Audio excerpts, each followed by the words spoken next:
White House Press Secretary Sean Spicer resigned last week. White House Communications Director Michael Dubke left in May. Washington, CNN. White House Chief of Staff Reince Priebus this week became President Donald Trump's latest senior-level official to leave the administration in the last 6 months. Here's an overview to help you keep track. Sally Yates, former U.S. Deputy Attorney General and Obama administration appointee. Yates became a household name in January when she was fired, ostensibly, for refusing to implement the first iteration of Trump's ban on travelers from a number of Muslim-majority countries.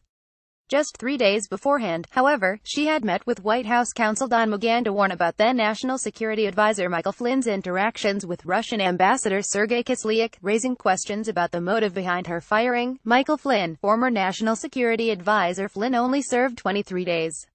He was forced to resign from his post in February amid claims he misled the administration over his communications with Russia before Trump took office. The security advisor admitted to giving incomplete information to Vice President Mike Pence regarding phone calls with Ambassador Kislyak. Controversy later arose, however, surrounding why exactly it took Trump over 2 weeks to fire Flynn after learning of Flynn's communications. James Comey, former FBI director. Comey's firing was perhaps the most dramatic. The Trump administration attributed its dismissal of Comey in May to his handling of the investigation into Hillary Clinton's use of a private email server. Deputy Attorney General Rod Rosenstein even recommended Comey's dismissal in a memo to the president. But Comey, testifying before the Senate Intelligence Committee in May, alleged that the president pressured him to drop the FBI investigation into Flynn. At the same hearing, Comey also admitted to intentionally leaking accounts of his conversations with the president to the press, which led to the appointment of special counsel Robert Mueller. Mike Dubke, former White House communications director. After joining the administration in February, Dubke resigned 3 months later amid speculation about a possible staff shakeup, citing a number of personal reasons.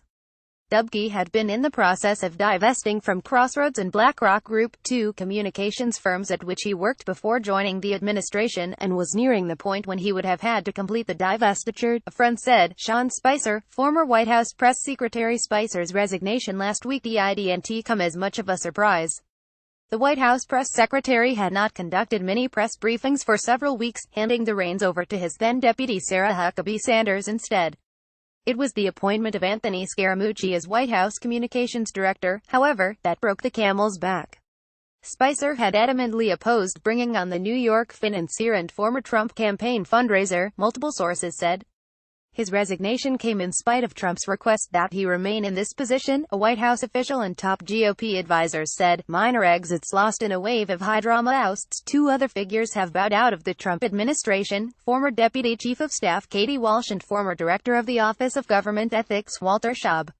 Walsh left for the pro-Trump nonprofit at America First Policies, and Shaub joined the nonprofit advocacy group Campaign Legal Center, whose next rumors began to bubble up around a potential Brexit this week when Secretary of State Rex Tillerson took personal leave.